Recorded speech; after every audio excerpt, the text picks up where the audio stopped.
So today I'm going to talk about how to, integrate, the Buddhist teaching into our practice, into our daily life. And actually, we are living the Dhamma. We are living the teaching. It's not only that it's just a theory, but actually we are living the truth. We are living the Buddha's teaching. So how can we do that? How do we living from that understanding, from what we know from this Buddha's teaching? So because in our life that, we experience ups and downs, twists and turns, and sometimes taper turns. And lots of times we often, carry away, when things goes on well. And then when things goes on not so well, and we become so overwhelmed by it and captured by it. And we've been locking and all sorts of negative emotions coming out. And then it causes lots of sufferings for ourselves and also to others. So that's very important that, that we have this, to find the tools, to make use of the Buddhist teaching. How we make use of that to help us in our daily life, when we are, having all these ups and downs, all these 8 whirlwinds that, everybody experience, even the enlightened one they experience. Sometimes we experience pain, sometimes we experience pleasure, sometimes we experience blame, sometimes we experience praise, sometimes we experience gain, and sometimes we experience loss, and sometimes we experience fame, and sometimes we experience defame. So this is just part of life, sometimes up, sometimes down. And that's why we have to find the balancing factor to balance, in our life. So how to find this balancing factor? That is to develop this right understanding. So in this very aspects of the Buddhist teaching, of this whole path of the practice Buddhist teaching, we begin with right understandings. That is the whole Noble Eightfold Path, that is right understanding. And the end of the path is also right understanding. That is the wisdom of enlightenment. So we have to find ways, to help ourselves, to keep this Dhamma in our mind, to help us to deal with, to host all these ups and downs, twists and turns and difficulties in life, so that we can deal with it, to have a balance factor, to use this wisdom. So this Buddhist teaching, they have 4 very distinct factors and purposes. The first aspect of that is to develop wisdom. The second aspect is to abandon those things that leading away from liberation, leading away from developing this wisdom. And then the third aspect of the Buddhist teaching is to help us to realize that is that the unsatisfactoriness of existence, and to experience oneself, from oneself, the liberations, the complete liberations, complete freedom and complete peace and complete serenity. So the 4th aspect of the Buddhist teaching is to cultivate the path of practice, the way of practice from one's own experience. So this Buddhist teaching, you have to realize it yourself and experience it yourself to obtain the complete liberations and complete freedom. So that's why it's very important that we develop this wisdom. So we have to find tools to develop this wisdom. So then to help us in life to create a context of right understanding. So we develop the right understanding to help us in life. So one of the ways that we can use the Buddhist teaching to help us to deal with our difficulties, our twists and turns and ups and downs in life, that is to have this wise reflection. We reflect. We use it as a skillful means to help us to deal with our difficulties. So one of the way of because the Buddha said this is wise reflection, this is one way to develop wisdom. This is the wisdom born of reflection. So today, this reflection that I would like to talk about, that is the reflections on impermanence. So why I choose this? Because when you see the impermanence, you understand that it's impermanent, because things come into existence and it's bloom a little while and it's pass away. And it's beyond our control. It's just like this body. We've been born, we get old, and we're sick, and we die. And this is just, whether we like it or not, it's happened. So then when we reflect on this impermanence, and we can see the non-self, and when we see that there's nothing that is solid there. So when we can see that non-self, then we can understand that life is just inherently unsatisfactory. So that's important. You only reflect on one of these characteristics that is impermanent. So these reflections on this impermanence, the truth of change. So actually it's not a difficult concept for everybody, because we know things that change.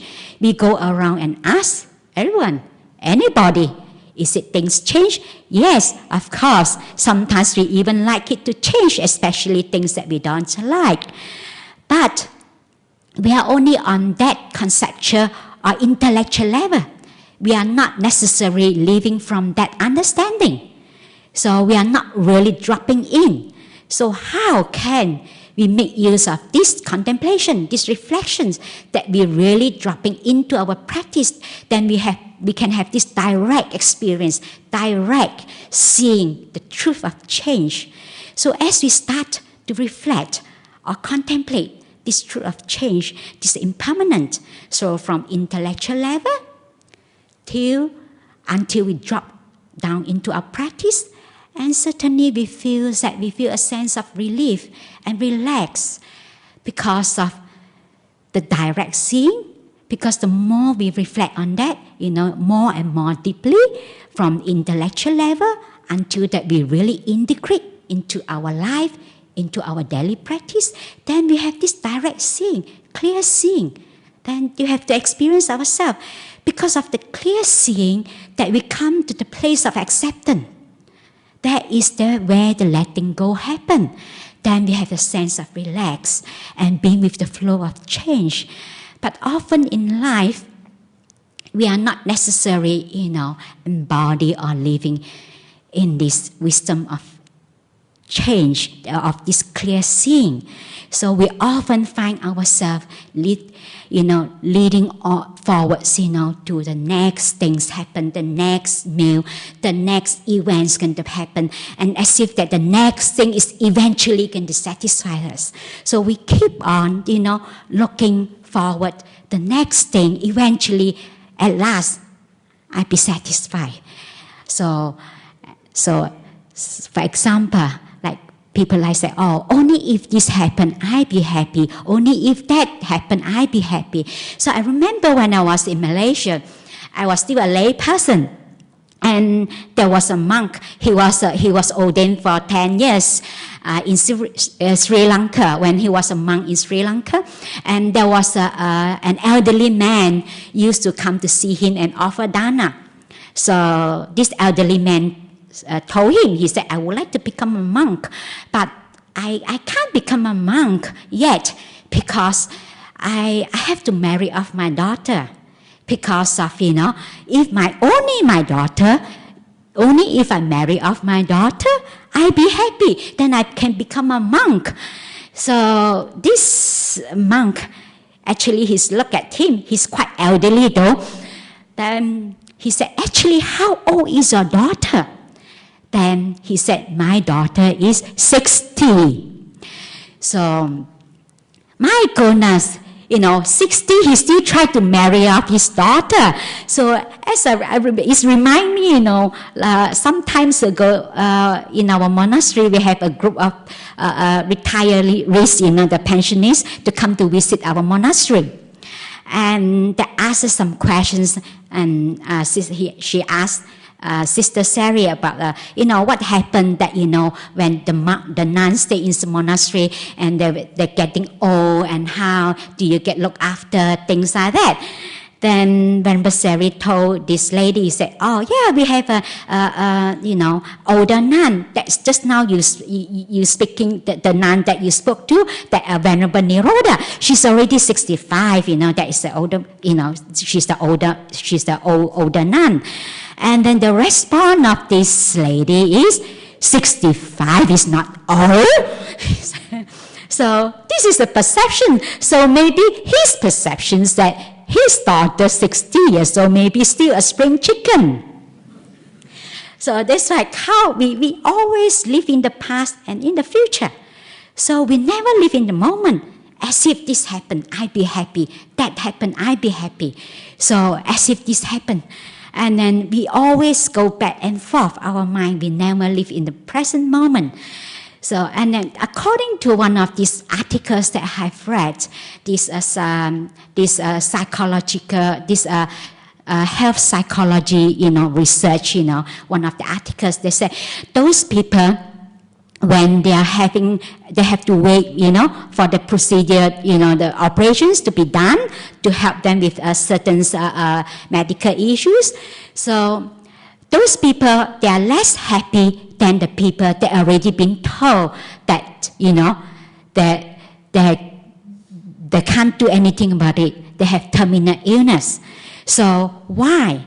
Because those people have been told that, that's it, that we can't do anything about it. Then those people, they're more happy because they accepted it.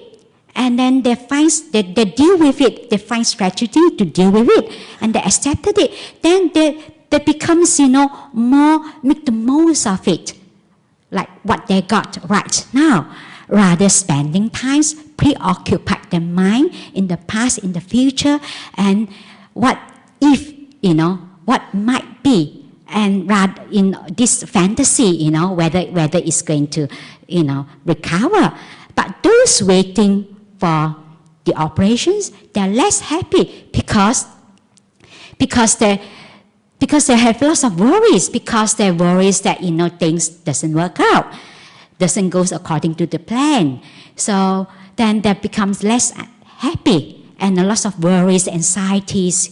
That's right, and this is how that, because they always carry this with them, and lots of negativities and lots of worries, and always living in the future, hoping that, it's just, for example, if you know that you're going to have eventually get a perfect partner, so you will constantly find fault with the partner that you have right now.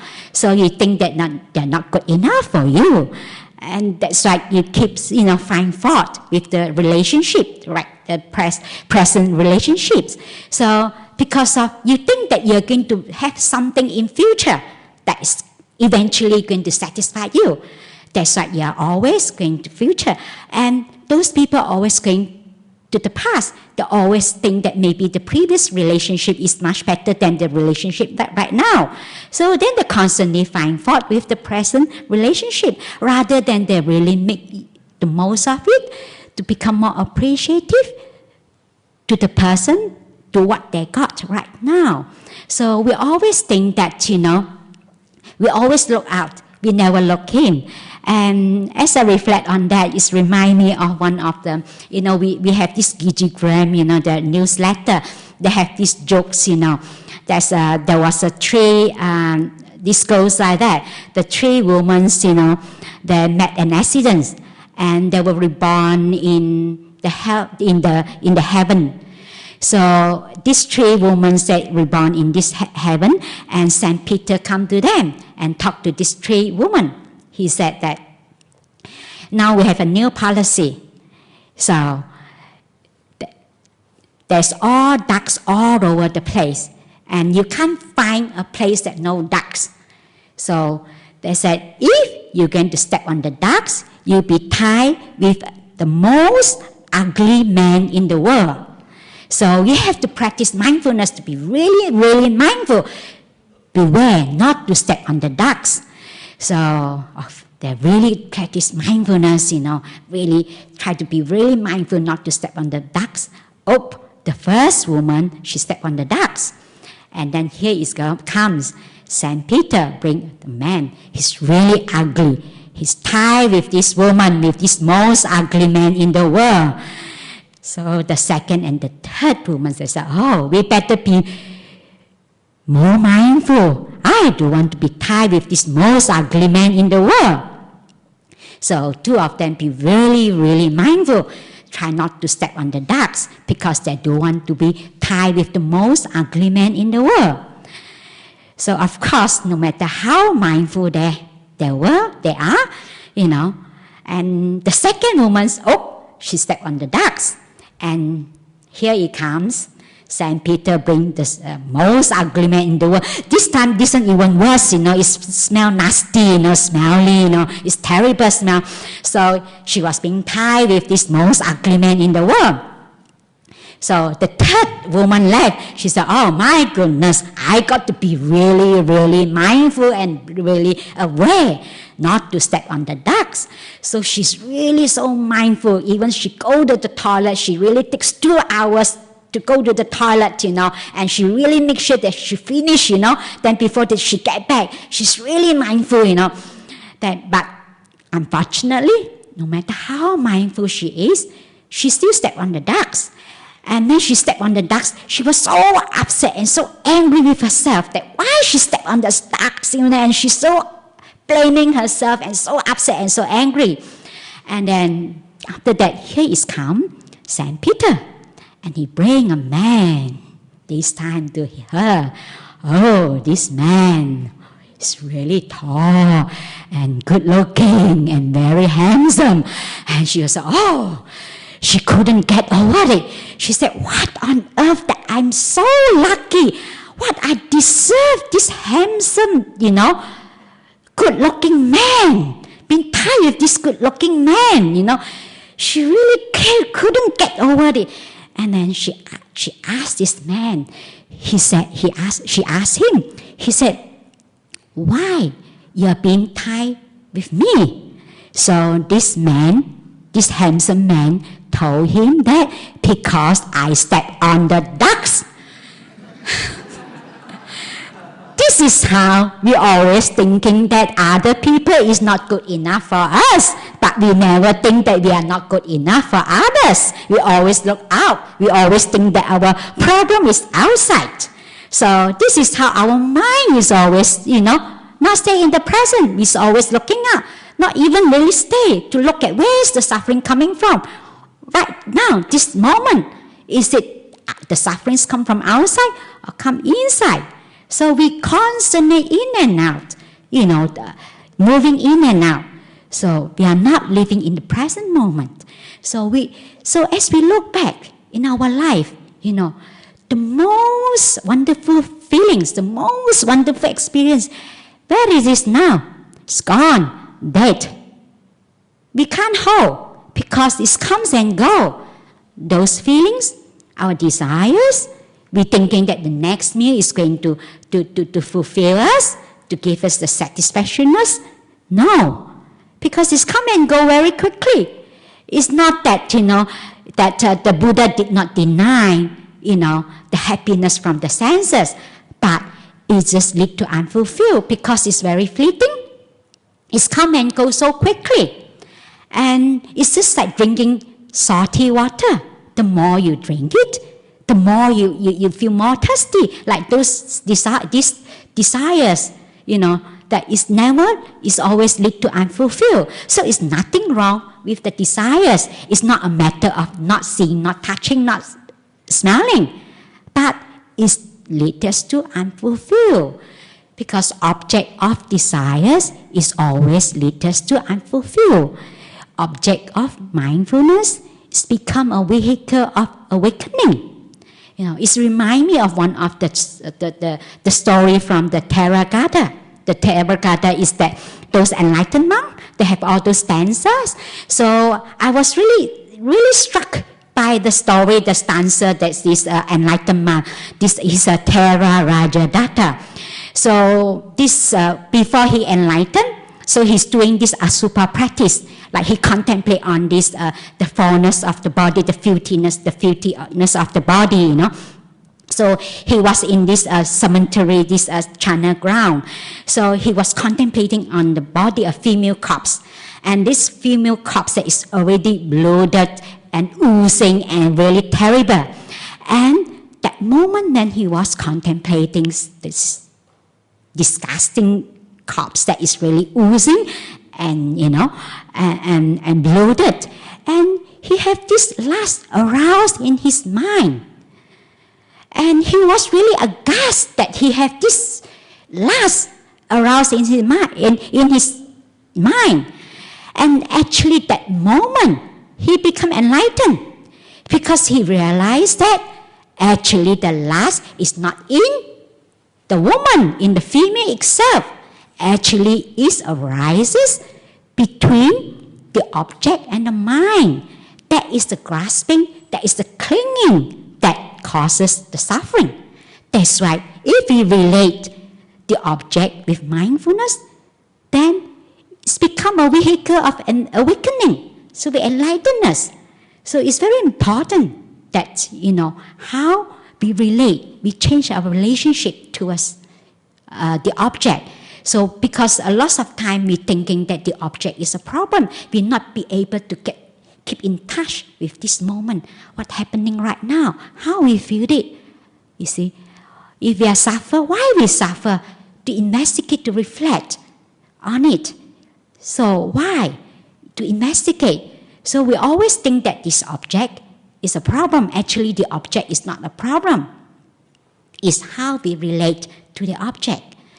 So, and one of the ways to reflect on impermanence, that's also we can reflect on death. Because that all of us we are not going to live forever. We are going to die one day. It's certain. Death is certain. But life is uncertain. When we are going to die, how we are going to die, we don't know. So we don't waste our time preoccupied in the past, in the future. So it's not a matter of being pessimistic, that we become more appreciative what we got right now. Like for example, like all of us here, we really don't know whether next time we are going to meet again, because life is uncertain. Because we can die any moment. It's very important that we reflect on this, that we're going to die. If we know that we're going to die tomorrow, a lot of things doesn't matter anymore. It's just from my own experience, I know sometimes when you started to worry about things, then when I started to reflect, contemplate on death, that if I'm going to die tomorrow, is it matter anymore? A lot of things not matter anymore. Then we become more appreciative. Then we become more live in the moment, in the present moment awareness, not to preoccupy our mind. What if? And we worry about that with all this fear and worry. And also we become more appreciative to our loved one, our family, our relatives, our friends. So if you have things to tell that you appreciate them, please tell them. Because we really don't know whether we have the chance to tell them that how much you love them, how much we appreciate them. We don't know. So we can reflect on that. Because a lot of time we only think that, death only happen to other people. But only when, if our loved one, someone, I remember like before my mother passed away, and someone tell me that, my mother passed away. So when I asked them, how old is your mother? How old is your mother? Oh, my mother is 86. Oh, it's a good age. To me, it's like, it's 86 is old enough to die, So then if it's happened to my mom, even she's 100, I think that she's still young to die. I mean, she's still not old enough to die. It's always, we never hit home. We think that it's because we're still alive when we look around, so we think that we are not going to die. But it's very important that we reflect on that. So it's not a matter of becomes, pessimistic, but we become more appreciative. Then the life is so precious. And we become so inspired, and that we have this Buddhist teaching. So we put in practice. So how can we awaken and nurture this contemplation so that this contemplation becomes strong, so that we are actually, embody this wisdom of impermanence? It's not that just remain on the intellectual level. So one of the skillful means, one of the tools to do that is to pay attention. You just simply have to pay attention to your body, to your daily activities right now. For example, lots of people, we often, most of us, we always don't pay attention to our bodies, like what happened right now. For example, sometimes while you're having the meal, then you're thinking of washing up. So when you're washing up, you're planning of cooking the next meal. So while you're cooking the next meal, you're thinking of washing up again. So then you wash up, you think of next day breakfast again. Actually, we don't even be able to enjoy our meal. It's nothing wrong. We got it. We have a nice, delicious meal. We enjoyed it while we got it. So we just enjoyed it. Be present this moment. So you don't have to do extra to do that. It's just a very mundane activities that every day we got to do it. We just put into practice. All we need to do is does not need to Buddhahood to observe this. All we need to do is just to simply pay attention. What happened right now? So that's right. We are more in touch with this body, because the more you be able to focus, to pay attention to your body right now, it's helped you a lot. Because from our own experience, that because when I pay attention to my body, for example, because the body always gives you the signal. So for example, when I start to feel tense in my body, then I know that I feel nervous. That is the anxiety is coming. Then I feel that I feel that my chest is contract. I feel that it's closed. Then I feel the tightness is there. So I just be with the feelings, because when the emotion comes up, you feel tight comes up. If you ignore it, actually we are suppressing that emotion. But actually that is the signal. The bodies already give you the signal that you are reacting. For example, someone says something that you react. Then when you have the resentment, then you feel close the body, you feel contract. Because you are more in touch with your body. You pay attention to your sensation, to your feelings, then you know that is happening. Then you be with that feelings. So acknowledge that is come from that you're not reacting. So I know that I'm reacting right now. I have these anxieties, I feel nervous.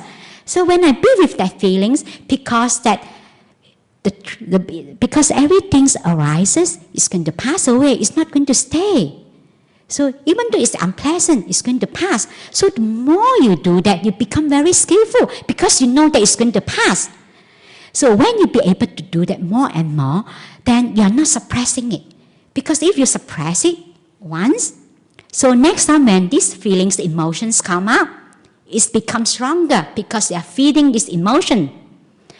And then if you ignore it again, because you don't really feel the anger, because this is how the body feeling sensation actually is the manifestation of the mind. It's come up, it's from our emotion, but it gives us the signal. So when we be able to pick them up, the sooner the better, rather than maybe being overwhelmed by the emotions or the negativities. So that is all one of the skillful means that you need to do, is to pay attention to the body, to the feelings.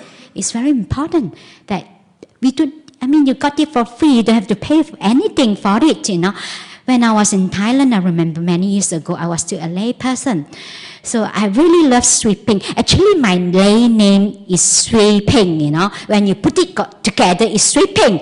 And I love sweeping, when I was in Thailand. So I love to sweep. So I remember one evening when I'm doing the sweeping, I really sweep. And I was really focused. and my mind is really with the sweeping, and I just feel so, certainly I feel so calm and peaceful. I was really in tears, full of joy. And that's one of the thoughts aroused in me that, oh my goodness, it's so nice to sweep. Oh, I don't mind to sweep for the rest of my life. Why? Because I was in the present moment. Right now, this moment.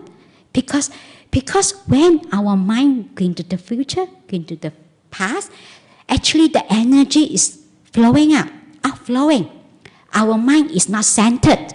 So when we keep, the mind centered, pay attention to what we are doing, our daily activities, actually our mind is centered. We are centered. So when our mind is centered, so our energy is not flowing out.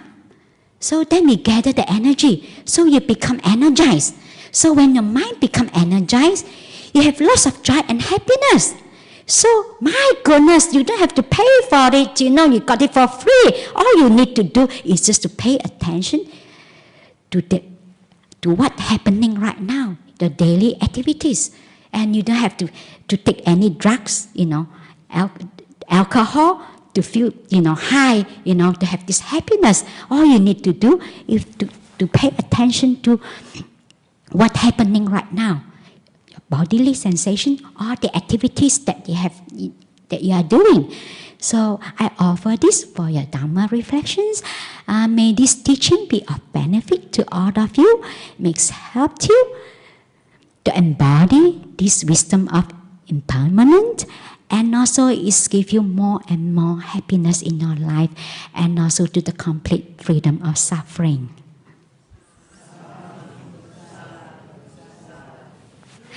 So, any questions and comments?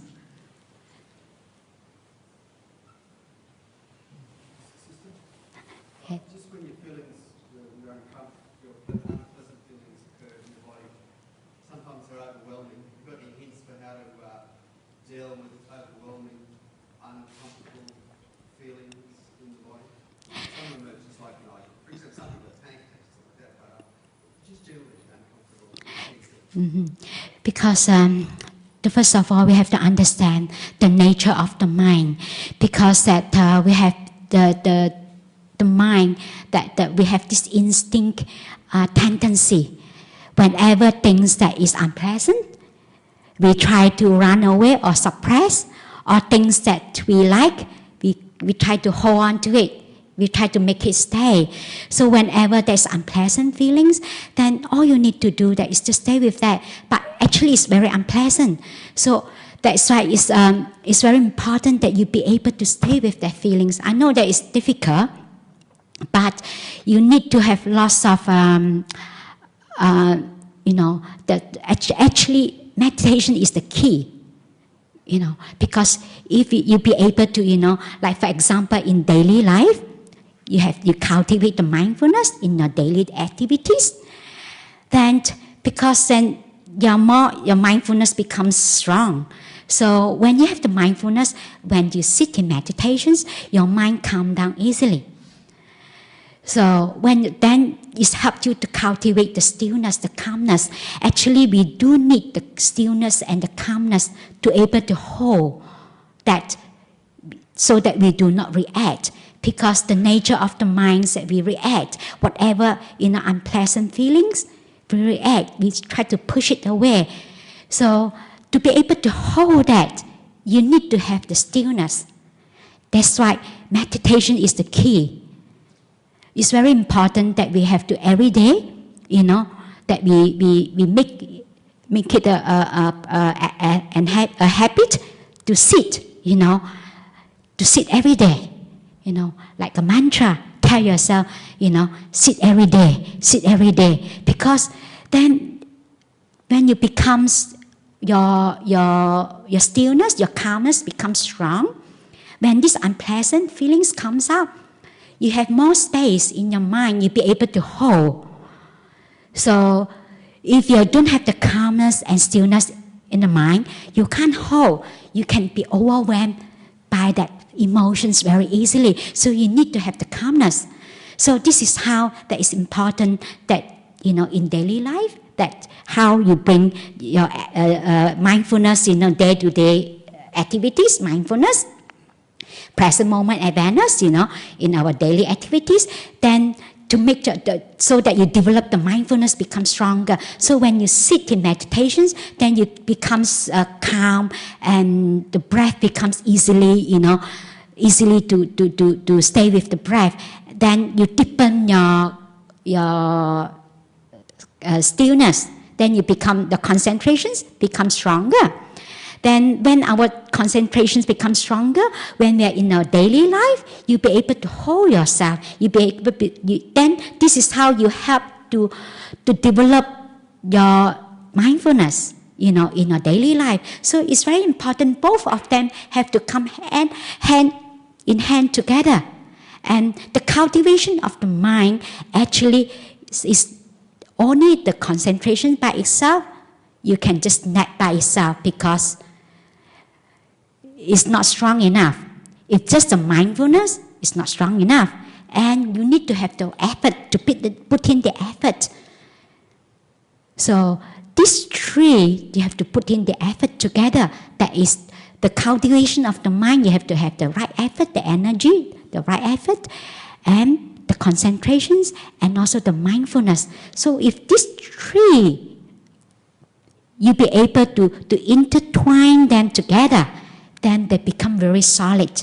So for example, like because of you have the mindfulness, then you have, when there's any unwholesome thoughts come up, that is the time, that is the right effort coming.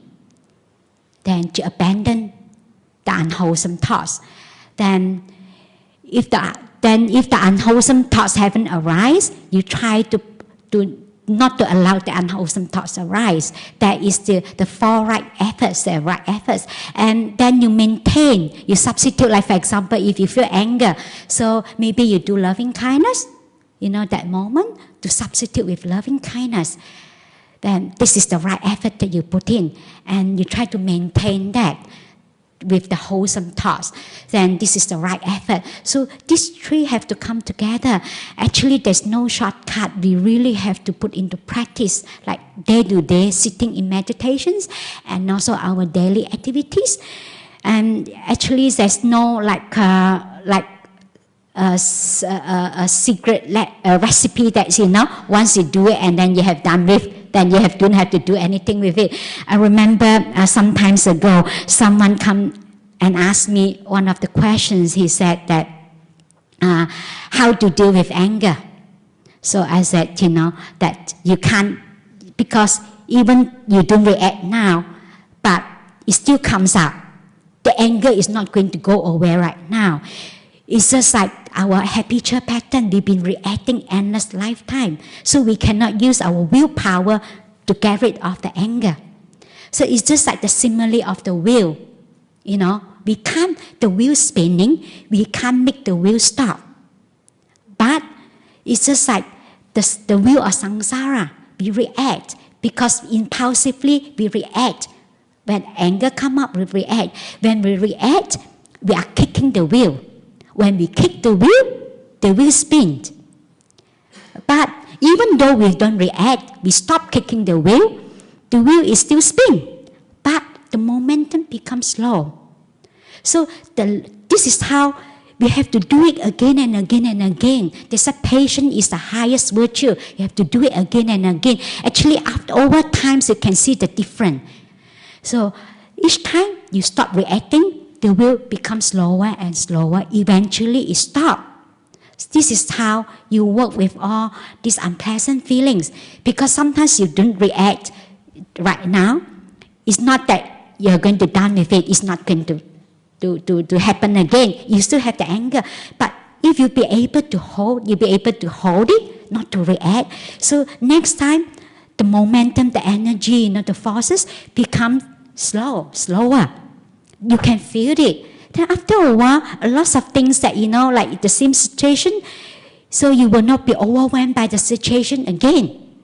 So you need to put in effort. Actually, we are so fortunate to have this Buddhist teaching. And we really, we already have this shortcut, 3-in-1, Sila, Samadhi, and Panya. We are so fortunate. So I remember this man asked me this question. I tried to explain to him this, but he didn't want to listen to that. He said, all I want to know is to tell me a method. Then I have done with, then I can deal with my anger. Then I have no anger anymore. So I was thinking, if I have that secret recipe, I would have used it myself and I got enlightened long ago. And you just have to put in effort, have to do it again and again. So, does it make sense to you? I may answer your questions?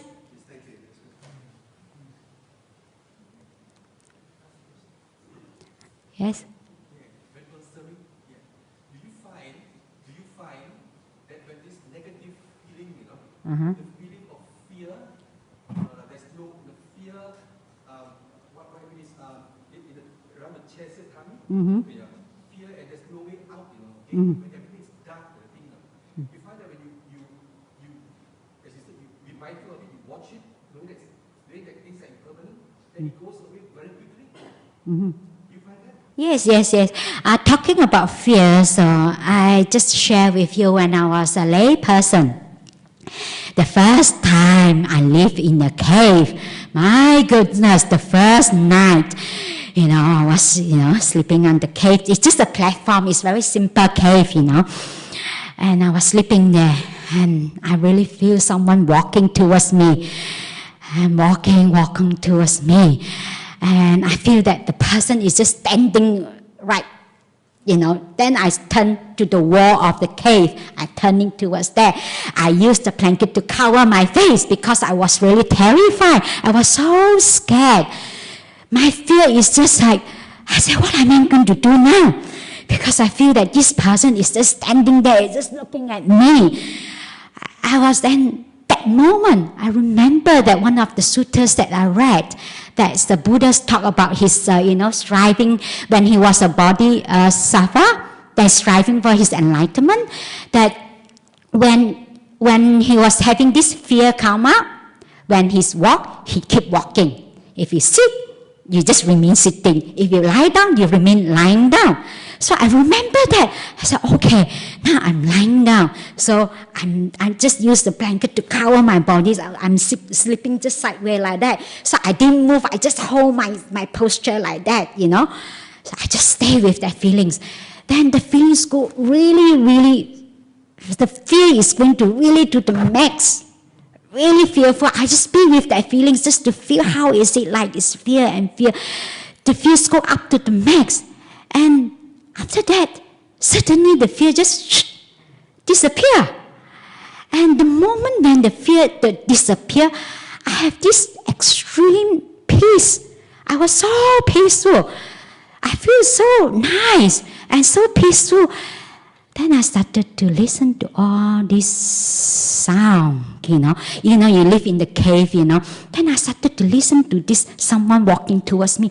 Actually, it's just the rustling of the leaves, It's just, then because of the fear, then we come into this papancha, proliferations. We're thinking of someone walking towards us.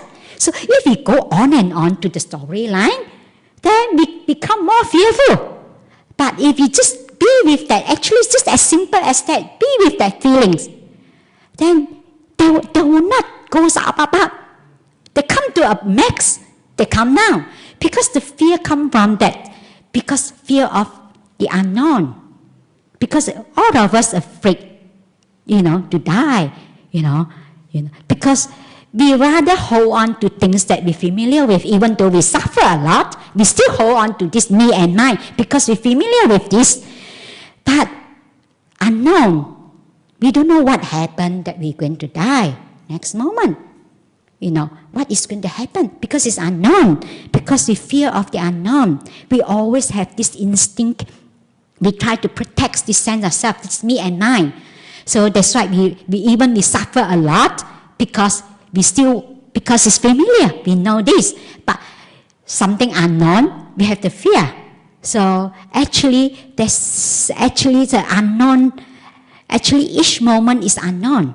So when we stay within this moment, so actually we are preparing ourselves to death. Anytime when we die, then we become more at ease and at peace. Don't have to fear. The more you do it, there's no shortcut. Some people try to find shortcut, have no shortcut. Then the more you do it, you become very skillful. Then you know that, it's not going to stay there forever. It's going to pass. Then the more you do it, become very skillful, and you have the confidence that it's all right. So, and then slowly, then I listen to because the cave, they have this water dripping into the bucket, So we put the buckets to collect the water, dripping into the bucket. So some of them varies. Some of the bucket is half full. Some is a quarter full. Some is 3/4 full. So when the water drop, they have different sound. Some they sound like like some people making the sound like So I was really terrified. I remember when I told Bhante Sujata, he's really laughed at me, And this is how sometimes we manifest that, because we go into this perpuncture, proliferations, and all this storyline, and we can write a book, about it, about how fearful we are. So this is how very important. Stay with the feeling. Stay with that. Stay. So one of the I find that it's one of the very useful, skillful tools that you help you to stay.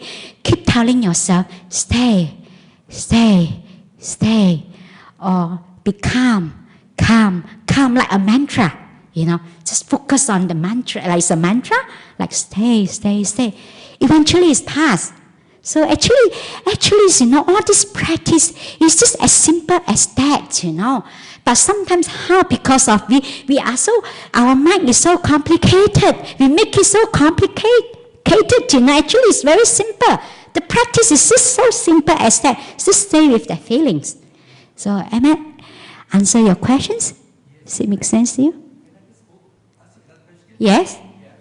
When we have that negative feeling, that fear, the hopelessness, that's why some people commit suicide or go something drastic, okay? Does your mind go back to the cause of it, the cause of fear, the problem? For me, okay, that's when it arises thing, goes back to we have the problem, okay?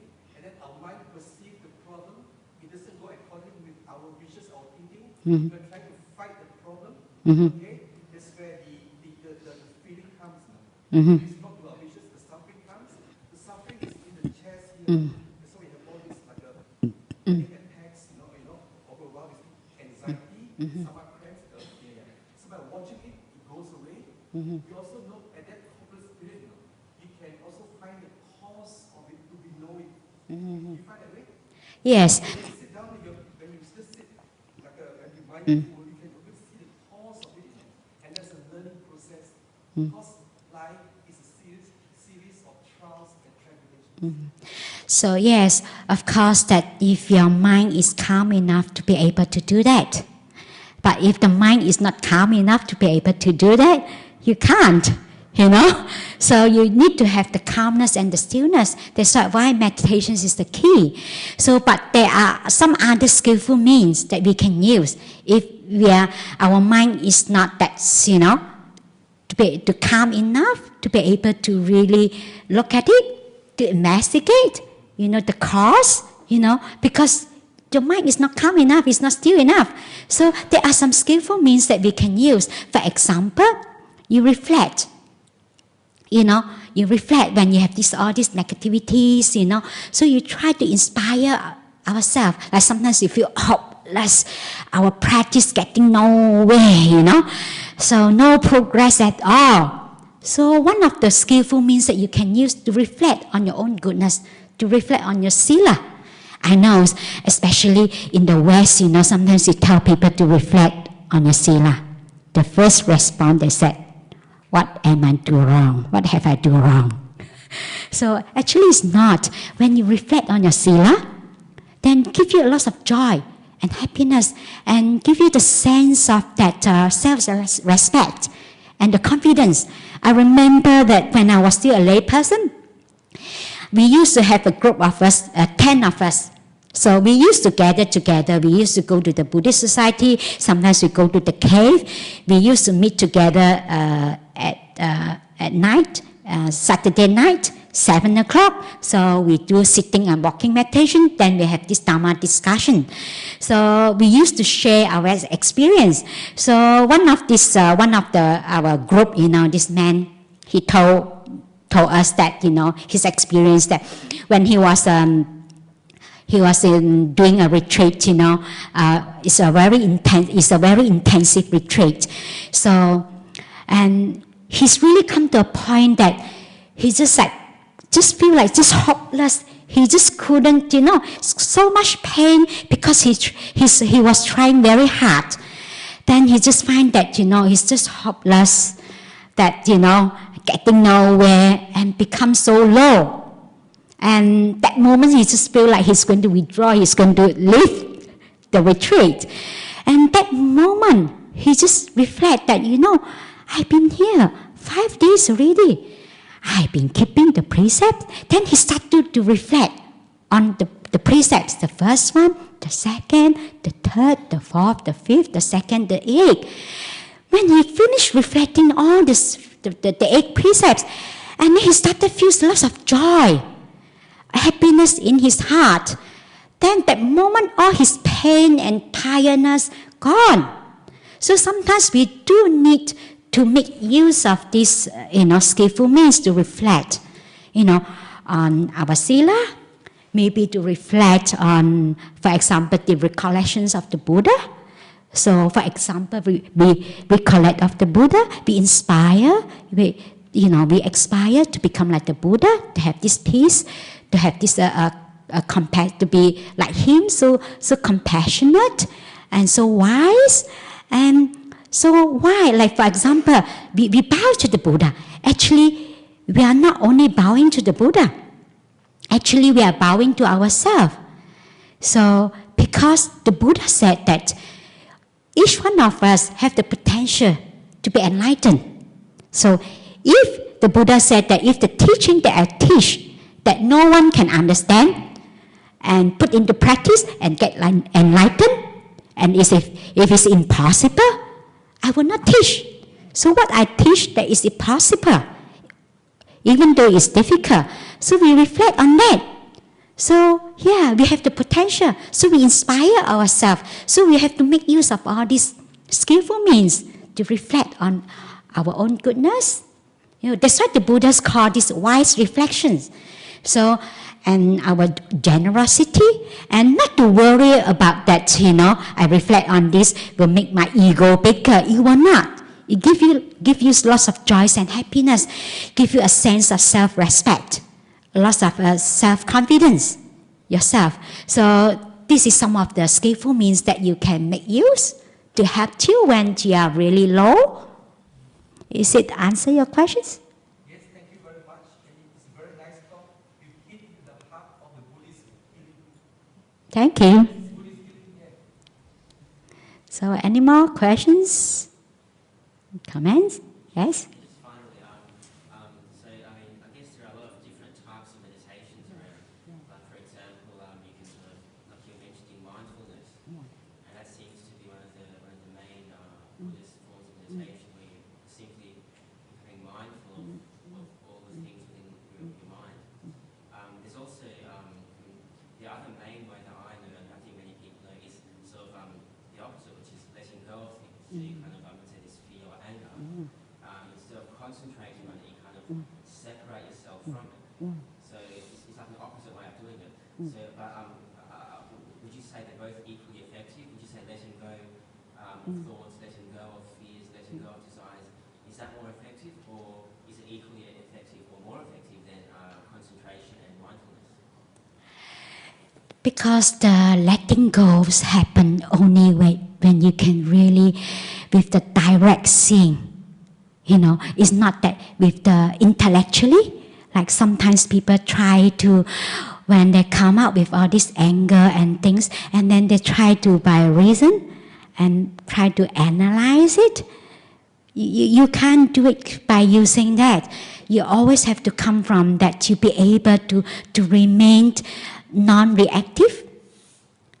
That you have to come from the practice, from everyday life practice. So that is actually the letting go only happened when you really see it yourself. Like the mind have to really see it itself. It's not by, lots of people think that they have dealt with, but actually it's not really. That because a lot of people that sometimes they can hold on to, that they think they're letting go, but actually they're attached to letting go. So, but they're not actually letting go. So it's very important that, because if we stay, then we are more in touch with what's happening right now. So, so a lot of people try to analyze it. That's why when I first start to meditate, my meditation teachers tell me, please don't analyze. If you feel hard, if you feel that the feelings, if you're pulling, you're just aware that it's pulling.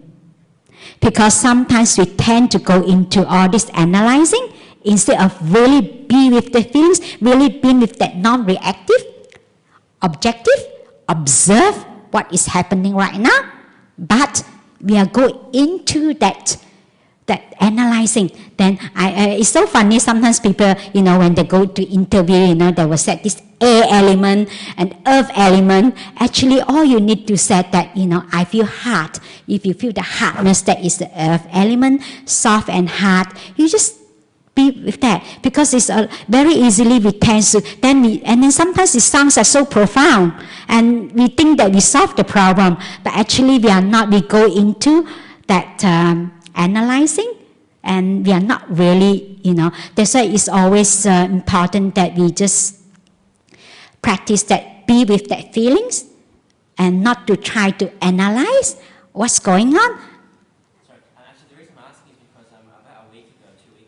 Yeah.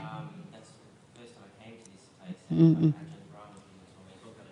Yeah. And so after that, I tried.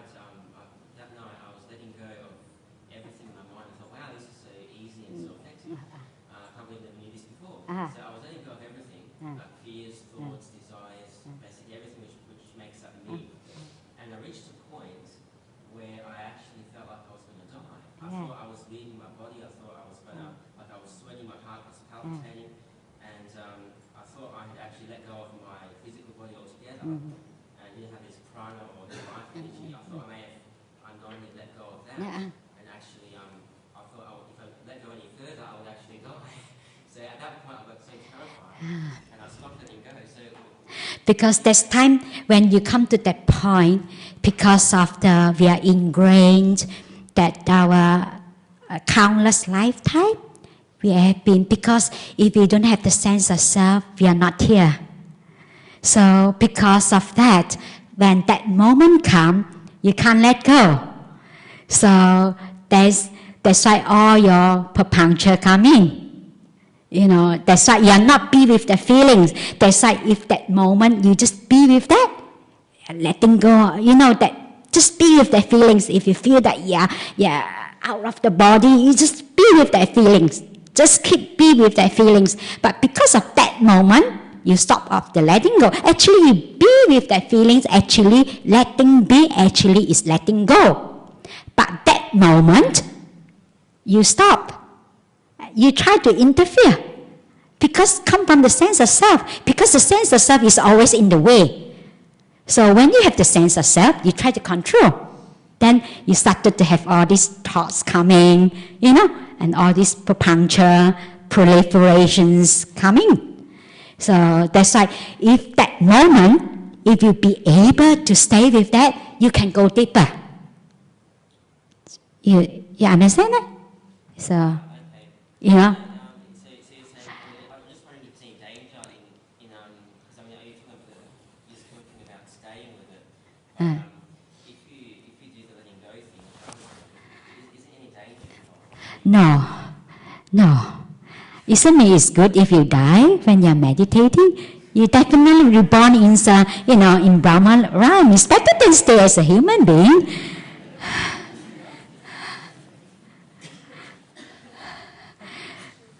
So, any more questions and comments? Yes? That negative feeling, can you relate it to like the devil coming into your mind, comes into you? So you watch it, okay? Don't let it take over you, and then you push it out. Can you see what happens? Can you understand what I mean? Actually, when you want to push it up, then actually you try to push it up.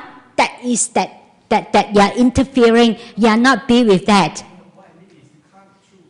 You into that feeling, okay? If you keep watching, okay? Yes. It goes off during that moment, okay? Yeah. And then after a while it comes back again because the problem is still there. Yes, of course. So one day, the problem might come a few times to you. Yes. When impermanence and doing this, the next few days it becomes less and less and less and less, and it goes off. Yeah. And then, you've learned this thing already, so the next time it comes natural to you. Yeah. Yeah, it's just like just now, it's just like the simile of the wheel that I explained just now. Because you are not reacting, so the energy becomes slower and slower and slower, then it stops. If we can use willpower to stop everything, we all got enlightened long ago, so you can. So you have to keep practicing. So we stop reacting, and then this is how that the energy is just slow wear itself out. Then the wheel is just, you don't have to do anything about it. The wheel will stop by itself. Of course, it's still coming back, but you notice it yourself that it's not as strong as the first time when this emotion come out. It becomes weaker and weaker and weaker. So, you see, am I answer your questions? Okay. I think that's it then.